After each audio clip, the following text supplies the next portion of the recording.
wabarakatuh.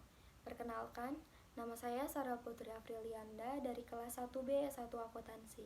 Di sini saya akan sedikit menjelaskan tentang isu-isu yang sedang ramai diperbincangkan, yaitu kasus pelecehan seksual. Pelecehan seksual sendiri adalah salah satu kejahatan yang dapat menimbulkan trauma bagi korbannya. Pelecehan seksual biasanya diterima oleh wanita, namun tidak menutup kemungkinan bisa juga diterima oleh laki-laki. Pada saat ini saya akan memfokuskan tentang pelecehan seksual yang diterima oleh perempuan. Pada zaman sekarang masih banyak kasus pelecehan yang umumnya diterima oleh perempuan.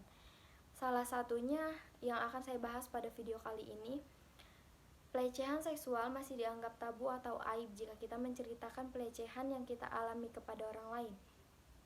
Kenapa hal ini masyarakat tutup-tutupi?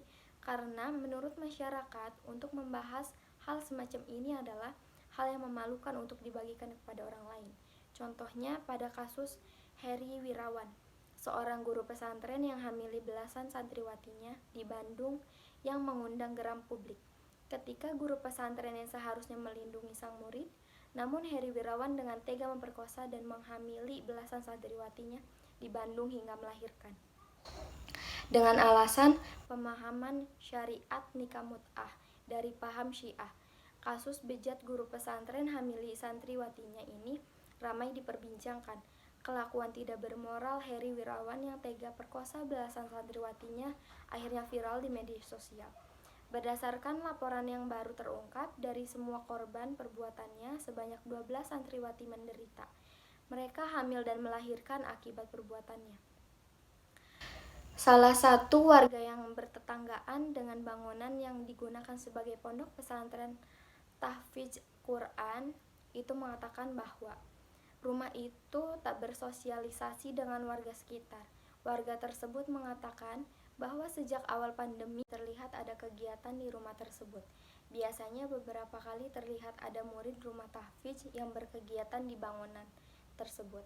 Perbuatan bejat yang dilakukan Heri Wirawan terhadap belasan santriwatinya di Bandung telah mencoreng nama baik pendidikan, termasuk mencoreng nama baik guru ngaji dan pesantren saat ini.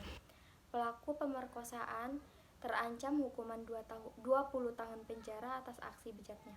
Kasus bejat yang dilakukan Heri Wirawan ini telah merusak atau menyimpang dari nilai-nilai yang terkandung dalam Pancasila dan norma-norma yang ada di dalamnya. Warga Indonesia perlu menetapkan etika Pancasila dalam kehidupan bermasyarakat, berbangsa, dan bernegara sebab berisikan tuntutan nilai-nilai moral yang hidup. Agar tidak terjebak hal-hal yang bertentangan dengan ajaran yang dianut, selain sosialisasi sistem etika Pancasila, diperlukan pula penjabaran sistem etika ke dalam peraturan perundang-undangan tentang HAM yang terdapat pada Undang-Undang Nomor 39 Tahun 1999 tentang HAM. MUI mengutuk keras peristiwa tersebut karena bukan saja telah menodai ketulusan lembaga pendidikan dalam membina moral anak didiknya, tetapi juga telah mengorbankan masa depan sejumlah anak yang bisa kita bilang akan menjadi penerus bangsa ini.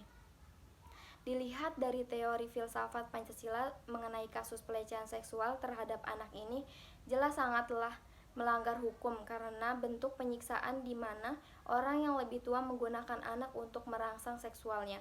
Kasus ini termasuk pelanggaran sila Pancasila kedua yang berbunyi kemanusiaan yang adil dan beradab, di mana di sila ini menjelaskan mengakui persamaan derajat, persamaan hak, dan persamaan kewajiban antara sesama manusia. Saling mencintai sesama manusia, mengembangkan sikap tenggang rasa, menjunjung tinggi nilai kemanusiaan, gemar melakukan kegiatan kemanusiaan, berani membela kebenaran dan keadilan. Bangsa Indonesia merasa dirinya sebagai bagian dari masyarakat dunia internasional dan dengan itu harus mengembangkan sikap paling hormat, menghormati, dan bekerja sama dengan bangsa lain. Kasus ini sangatlah memprihatinkan di mana bangsa kita, bangsa Indonesia, telah menjadi kasus pelecehan seksual terhadap anak yang setiap tahunnya meningkat, yang disebabkan oleh rangsangan seksual yang sangat tinggi. Padahal ketika ada seseorang yang mengalami pelecehan, maka dia akan mengalami trauma yang cukup dalam, apalagi sampai terjadi pemerkosaan. Terima kasih. Wassalamualaikum warahmatullahi wabarakatuh.